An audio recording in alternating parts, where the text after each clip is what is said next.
Vous êtes-vous déjà demandé comment on est passé de quelques privilégiés dans le ciel à des millions de passagers chaque jour? L'histoire de l'aviation n'est pas qu'une suite de dates et de noms d'ingénieurs. C'est une aventure humaine incroyable, celle de la conquête du ciel par tout le monde. Remontons le temps, non pas dans un livre d'histoire, mais à bord de ces machines qui ont changé notre monde.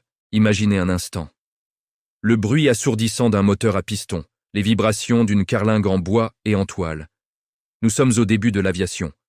Voler n'est pas un simple déplacement, c'est un acte de bravoure. Les pilotes sont des héros, des aventuriers qui défient la gravité dans des biplans fragiles ou des hydravions spectaculaires. Chaque décollage est une promesse d'aventure, chaque atterrissage, un exploit. Le public se presse pour voir ces drôles d'oiseaux mécaniques, fascinés. Pour les rares passagers, souvent installés à l'air libre, c'est une expérience intense, bruyante et souvent glaciale. Le ciel appartient aux pionniers, aux têtes brûlées, et l'idée de traverser un océan en avion relève de la pure science-fiction pour le commun des mortels. Voyager, à cette époque, c'est prendre le train ou le bateau. L'avion, c'est un spectacle. Puis, tout doucement, les choses changent. Entre les deux grandes guerres, l'aviation mûrit. Fini les engins bricolés, place à des machines plus sérieuses. L'icône de cette époque, c'est le Douglas DC-3.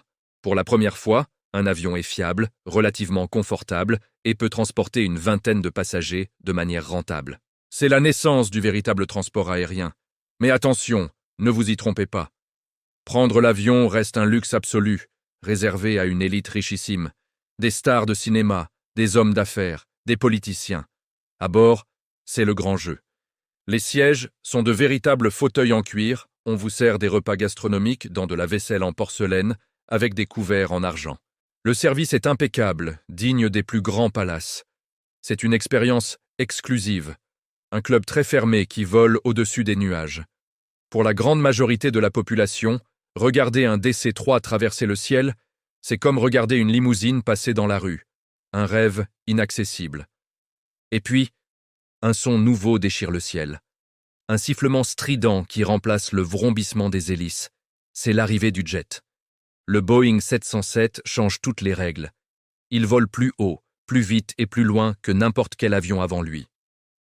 Traverser l'Atlantique ne prend plus une journée entière avec de multiples escales, mais seulement quelques heures.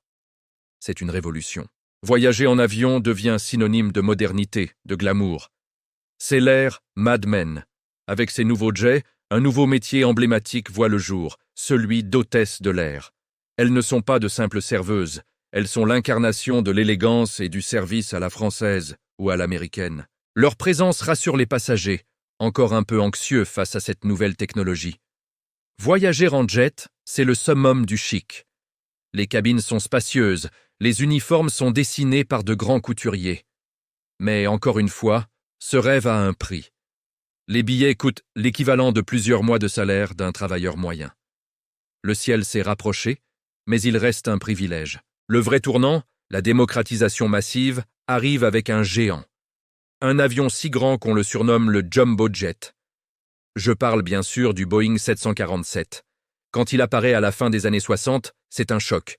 Avec son double pont et sa capacité à transporter plus de 400 passagers, il pulvérise tous les records. Et c'est là que tout bascule.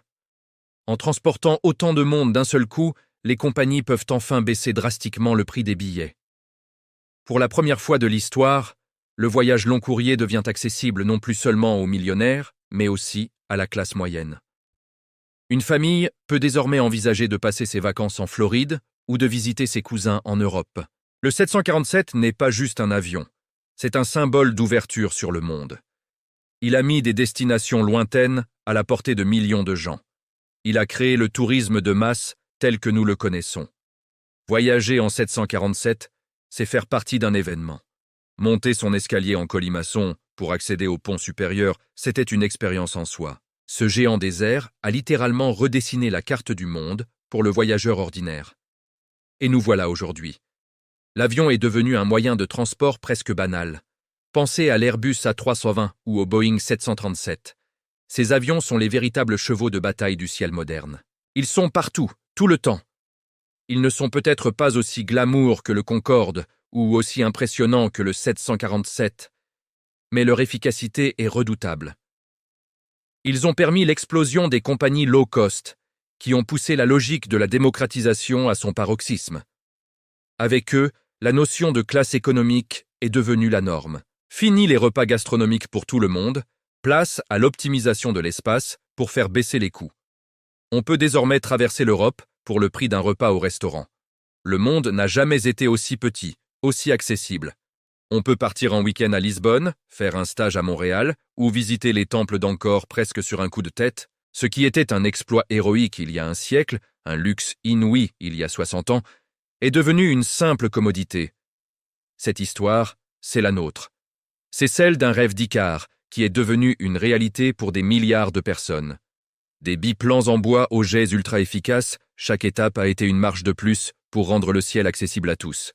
Alors la prochaine fois que vous monterez à bord d'un avion, que vous vous plaindrez du manque de place pour vos jambes ou de la qualité du café, prenez une seconde. Regardez par le hublot et souvenez-vous du chemin parcouru. Vous êtes en train de vivre un miracle de technologie et d'ingéniosité humaine, l'aboutissement d'un siècle d'efforts pour que le monde entier soit à votre portée. Merci d'avoir voyagé dans le temps avec moi. Si cette histoire vous a plu, n'oubliez pas de liker la vidéo, de la partager et surtout de vous abonner pour ne pas manquer nos prochaines explorations. Dites-moi en commentaire quel est votre avion préféré ou le voyage qui vous a le plus marqué. À très bientôt pour une nouvelle aventure.